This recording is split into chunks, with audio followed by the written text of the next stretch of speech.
Welcome to LC Screen Talk. My name is Larry, and today we're discussing my top 10 moments in film for 2016. I'm going to start this video off with a spoiler warning. I'm going to be going over individual scenes or moments within films that could happen anytime from the very opening credits all the way through to the very end of the film. So I'll put up a spoiler-free picture of the film we're discussing with a brief nod to what it is. And if you don't like that, you can go ahead and go to the next number. It'll be notated. So as I said, this is all about specific scenes, specific moments, specific sequences that happened in movies this year. So the criteria basically just was what scenes in particular stuck out. They could have even landed in movies that I didn't necessarily like, but it was kind of a wow, that was an amazing scene kind of moment. And the type of scenes range from just like magical beauty to horror to funny. It's all over the board. They're just scenes that I thought were fantastic as I watched them, and I was able to think back on like the most impactful moments in movies this year, and these came up. At number 10, we have the car chase scene from Jason Bourne.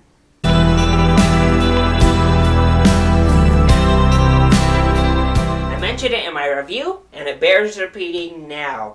That is one of the best car chase scenes I've ever seen. And even now that we're at the end of the year, it's definitely still in my top 3 favorite action set pieces of the year. I thought it was just expertly shot, wonderfully choreographed, kept me on the edge of my seat the entire time. It was so unique. I loved it. It was my favorite part of the whole movie, and I thought it really elevated Jason Bourne up a level from what it had really been that entire film.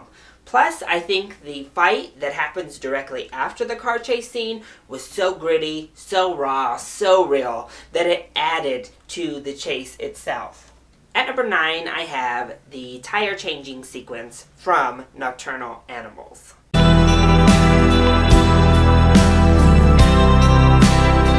Nocturnal Animals is one of those films that no individual moment stuck out to me all that much. It was just the culmination of all of it that left you with the feeling that you really get.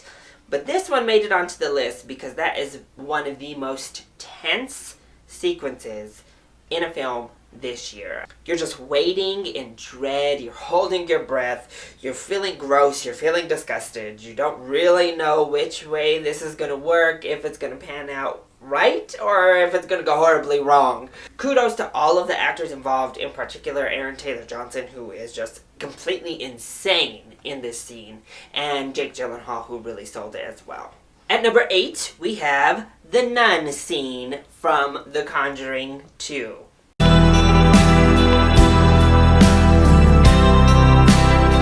For me, this is still the single best scene or sequence in a horror film for 2016. Let me just tell you, James Wan really knows how to build suspense in non-cheap ways. And he did so well with this crazy, creepy ghost nun thing that he put into The Conjuring 2. Already, when she walked into that office and you saw that painting on the wall, you knew it. You knew that this was going to be integral to what was about to happen. And when that nun came out of that picture, it was like, holy crap, this just got real. At number 7, I have the American Honey car sing-along in American Honey.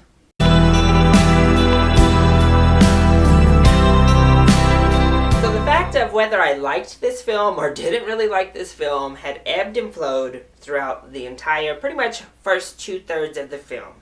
And then finally, we hit this magical moment where everybody's in the car and we finally hear American Honey by Lady Antebellum, which was the song that the title and film were kind of based off of. It was the foundation. And the magic just clicked for me then. It just really opened my eyes to the experience we had just seen.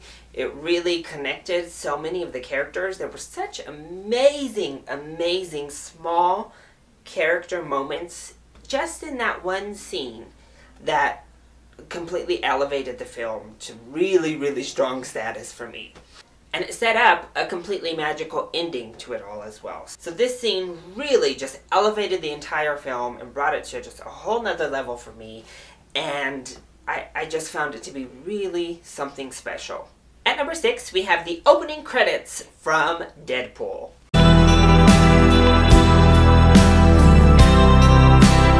So any worries that we might have had were laid to rest immediately when Deadpool started, because these opening credits were fantastic. Not only did they look cool because they were actually part of a scene in this like weird slow-mo, but let's just be real, they were hilarious. I think half of our theater wasn't really paying attention to what was written on the screen for a moment, and then you heard when everybody started to notice what was going on and reading them, everybody just bursted out in laughter. Not only is it great to not just, have Ryan Reynolds, da-da-da, but the inventiveness behind the titles that were given was just, fantastic. So I loved it. This is my favorite opening credit sequence of all time, and I definitely think it deserved a spot on this list because it was one of the funniest moments in all of cinema this year and just perfectly set up the film. At number 5, we have the fight and therapy sequence from Moonlight.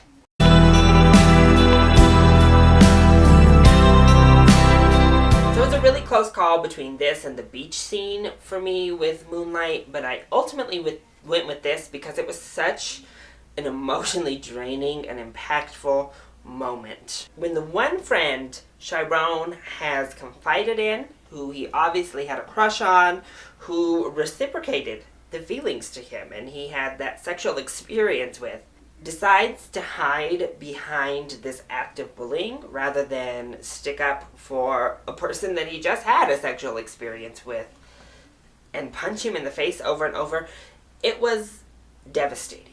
Like, that moment in the film was completely devastating to me.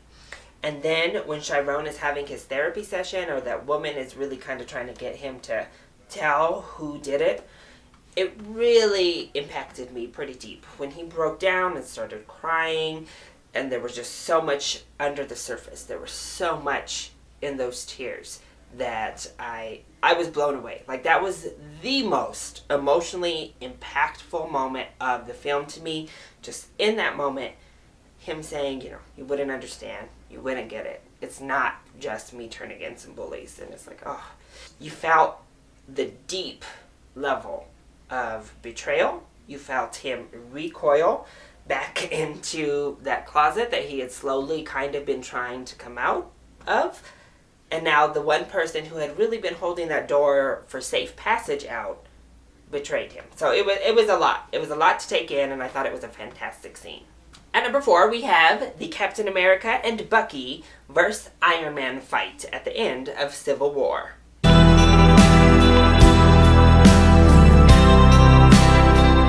So the airplane sequence is awesome, and that almost is what made this list. But I really feel that ending fight between Captain and Bucky versus Iron Man was really on a different level.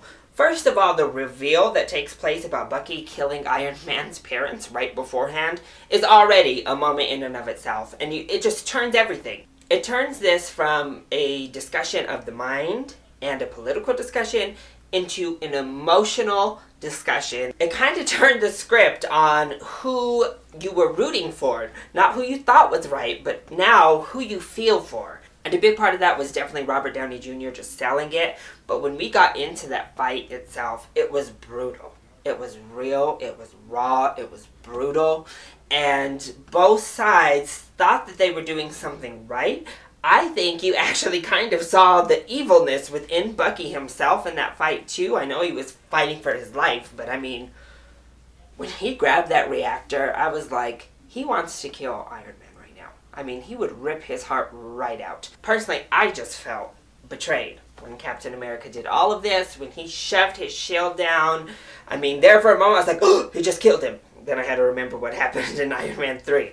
But it just, it was a brutal fight. It was everything that this movie promised it would be, and it was spectacular. At number 3, I have Darth Vader's badass ending scene in Rogue One.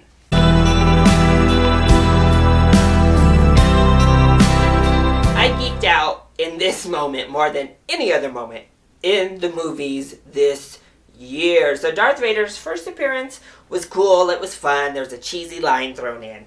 But this second appearance, when he is just ripping through these rebellion fighters, was simply fantastic. This is what we wanted from Darth Vader. This is what we remember. And it just reminded us of how powerful he is, how menacing he is, and what an amazing villain Darth Vader always has been, and why he's the best villain, in my opinion, in cinematic history. It was just so badass. It was a complete nerdgasm moment, and that's this entire justification for being all the way up at number 3. It was amazing. At number 2, we have I Am Moana from Moana.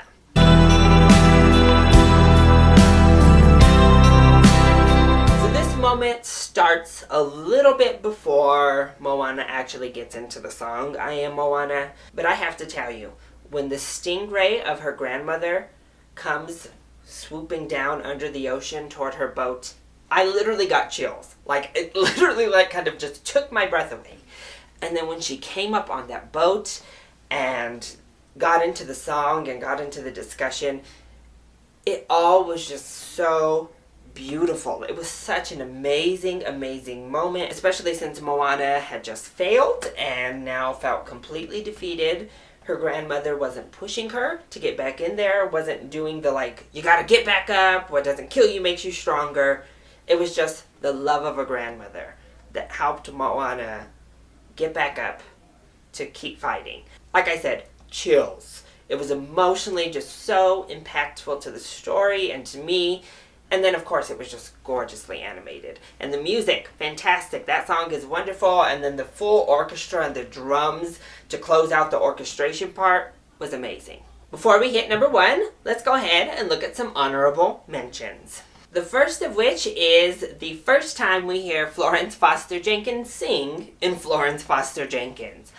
I burst out laughing. I guess I didn't really know what to anticipate, but that very first time that she is sitting there in that lesson and just seeing the pianist's face as she goes on and he hears her vocal coach fill her head was wonderful.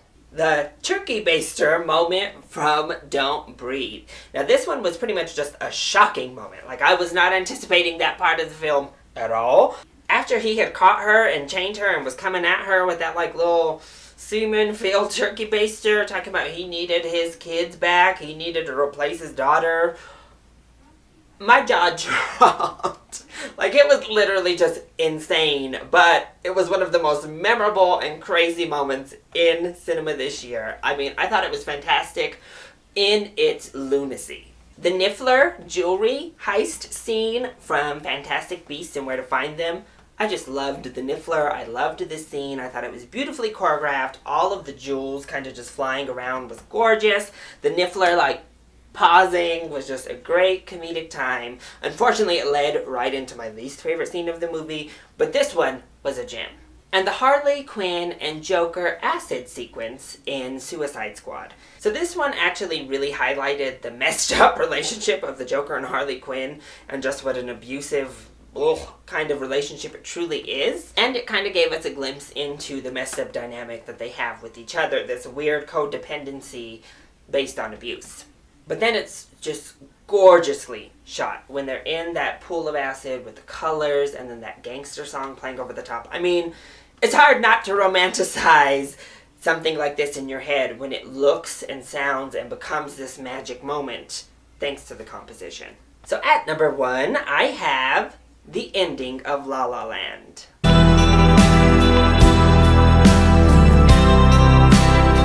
So I was already on the hook. I was already on board, fully into La La Land. And when we hit that ending montage sequence, my heart was just broken. I was like, whoa! It literally just punched me right in the chest. That's how impactful it was. Personally, it gave the film a lot of deeper meaning about the sacrifice you have to make to pursue your dreams, and sometimes what pursuing your dreams does to your personal relationships and what you have to surrender.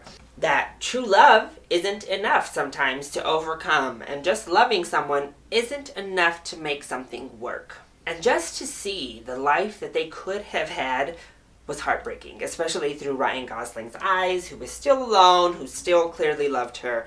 And the musical score throughout that sequence was just fantastic. I loved it. Plus it had that moment of suspense when they walked all the way down and kissed, that maybe, just maybe, this was the real ending.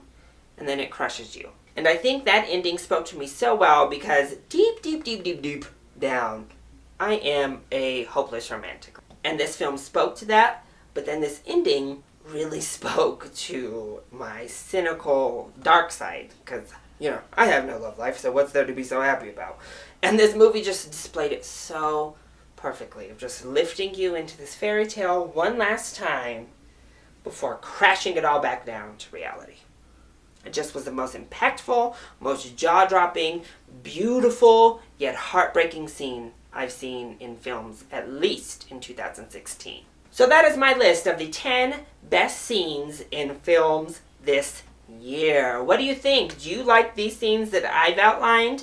What would your list look like? And of course, what is your favorite scene in a film from 2016? Let me know either in the comment section down below or hit me up on Twitter. I love you all so much for your support. Mwah! Thank you for watching, and I'll see you next time. Bye!